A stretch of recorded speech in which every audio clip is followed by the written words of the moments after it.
Guys, நம்ம உலகத்தில் சேஃபாக ட்ராவல் பண்ண முடியுமான பிளேசஸ் ரொம்பவுமே அதிகமாக இருக்குது. பட் அதே டைம் சில கண்ட்ரீஸில் சுச்சுவேஷன் எல்லாம் ரொம்பவுமே டேஞ்சரஸாக இருக்குது. எவ்வளோ டேஞ்சரஸாக இருக்குதுன்னா அங்கே போகிறதே நம்ம லைஃபுக்கு சேஃப் கிடையாதுன்னு சொல்கிற அளவுக்கு ரொம்பவுமே டேஞ்சரஸாக இருக்குது. அந்த கண்ட்ரீஸில் வார், வயலன்ஸ், பொலிட்டிக்கல் ப்ராப்ளம்ஸ் இப்படின்னு சொல்லி எல்லாம் சேர்ந்து லைஃப்பை ரிஸ்க் ஆக்குற அளவுக்கு இருக்குது. ஸோ இன்றைக்கி நம்ம இந்த வீடியோவில் என்ன பார்க்க போகிறோம்னா 2026 உலகத்தில் இருக்கக்கூடிய ரொம்பவுமே டேஞ்சரஸான கண்ட்ரீஸை பற்றி. ஸோ இதெல்லாம் என்னென்னதை இன்றைக்கி நம்ம ஃபுல்லாக எக்ஸ்ப்ளோர் பண்ண போகிறோம். இப்போ வாங்க வீடியோக்குள்ளே போகலாம்.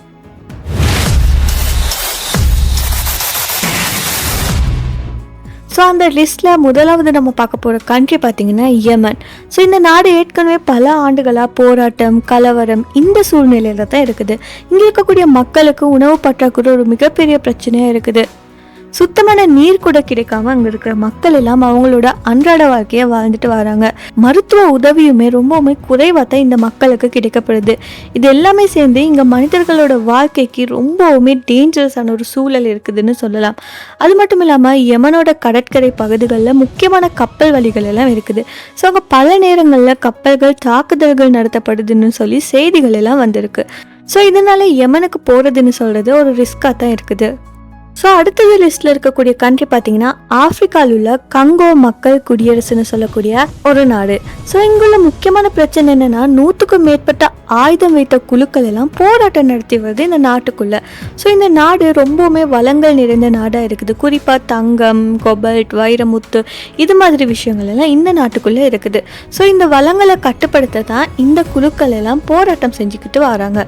கிழக்கு பகுதியை பார்க்குறப்ப அங்கே கடத்தல்கள், தாக்குதல்கள், துப்பாக்கி தாக்குதல்கள் இதெல்லாம் ஒரு சாதாரணமான நிகழ்வாக அந்த நாட்டுக்குள்ளே நடந்துட்டு வருது. இதனாலே பொதுமக்களுக்கு பாதுகாப்புன்னு சொல்கிறது ரொம்பவுமே குறைவாக தான் இருக்குது. நாடு முழுக்க பாதுகாப்பற்ற ஒரு சூழல் தான் உருவாகி இருக்குது. அங்கே வாழ்றது ரொம்பவுமே டேஞ்சரஸான ஒரு விஷயமா இதனால தான் சொல்லப்படுது.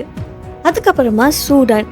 ஸோ இந்த நாடு பார்த்தீங்கன்னா இப்போது கடுமையான உள்நாட்டு போரில் சிக்கி இருக்குதுன்னு சொல்லலாம்.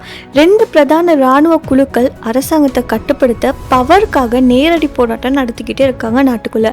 இதனால் என்ன நடக்குதுன்னா நாட்டோட சட்டம், ஒழுங்கு இதெல்லாமே பெரும்பாலுமே மாறிடுச்சுன்னு சொல்லலாம். நகரங்கள் எல்லாம் துப்பாக்கி சுடுதல், குண்டு வெடிப்பு இது மாதிரி சம்பவங்கள் எல்லாம் டெய்லியுமே நடந்துக்கிட்டு வருது. இதனாலே ஆயிரக்கணக்கான மக்கள் அவங்களோட வீட்டை விட்டு அகதியாக இருக்கிறாங்க. மருத்துவமனைகள் கூட தாக்குதலுக்குள்ளாகுது. இதனாலே அதெல்லாம் சேதமடையுது. ரொம்பவுமே அபாயகரமான ஒரு சூழ்நிலையில் இங்கே இருக்கக்கூடிய மக்கள் அவங்களோட வாழ்க்கையை வாழ்ந்துட்டு வராங்க. அது மட்டும் இல்லாமல் சூடானோட பொருளாதாரம் இப்போ சீரழிஞ்சிருக்குதுன்னு சொல்லலாம். உணவு, தண்ணீர் இதெல்லாம் குறைவாக தான் இருக்குது. மருத்துவ வசதி இல்லாத ஒரு நிலையில் இருக்கிறாங்க. பொதுமக்கள் இப்படித்தான் அவங்களோட வாழ்க்கையை இந்த நாட்டுக்குள்ளே வாழ்ந்துட்டு வராங்க. இந்த நாட்டுக்குள்ளே டூரிஸ்ட் போக முயற்சி செஞ்சால் அது மிகப்பெரிய டேஞ்சர்னு சொல்லி எக்ஸ்பர்ட்ஸ் எல்லாம் சொல்கிறாங்க. லாஸ்ட்டாக பார்க்க போகிறது உக்ரைன். இந்த நாடு பார்த்தீங்கன்னா இப்போ முழுமையாக போருக்கான ஒரு பிரதேசமாகவே இருக்குது. அதாவது இங்கே டெய்லியுமே துப்பாக்கி சூடு, குண்டு வெடிப்பு, ட்ரோன் தாக்குதல், ரொக்கெட் தாக்குதல் இந்த மாதிரி சம்பவங்கள் எல்லாம் நடந்துக்கிட்டு தான் இருக்குது. இந்த போரால் நாட்டோட அடிப்படை வசதிகள் எல்லாம் பெரும்பாலுமே பாதிக்கப்பட்டிருக்கு. மின் அமைப்புகள் எல்லாம் இப்போ முறையாக வேலை செய்யாமல் இருக்குது. போக்குவரத்து வழிகள் எல்லாம் சேதமடைஞ்சிருக்குது. தொலைத்தொடர்பு முறைகள் எல்லாம் செயலிழந்து இருக்குது. அதனாலே பொதுமக்கள் டெய்லியுமே வாழ்க்கையை வாழ்றது ரொம்பவுமே சிக்கலான ஒரு நிலைமையில தான் இருக்குது. அது மட்டும் இல்லாமல் சைரன்கள் ஒலிக்கிறது, மக்கள் பாதுகாப்பான இடங்களுக்கு தப்பிச்சு ஓடுறது இந்த மாதிரி நிலையில தான் அங்கே இருக்கக்கூடிய மக்களோட வாழ்க்கை டெய்லியுமே இருக்குது. ஸோ அங்கே இருக்கிற மக்கள் மென்டலி அண்ட் ஃபிசிக்கலி 2 விதத்துலையுமே பாதிக்கப்பட்டு இருக்கிறாங்கன்னு சொல்லலாம். ஸோ காய்ஸ், இந்த லிஸ்ட்டில் சொன்ன எல்லா கண்ட்ரிஸுமே டேஞ்சரஸ்னு சொல்கிறதுக்கான காரணம் அங்கே இருக்கக்கூடிய மக்களால் இல்லை, அந்த நாட்டோட சிச்சுவேஷன் டேஞ்சரஸாக இருக்கிறதால தான்.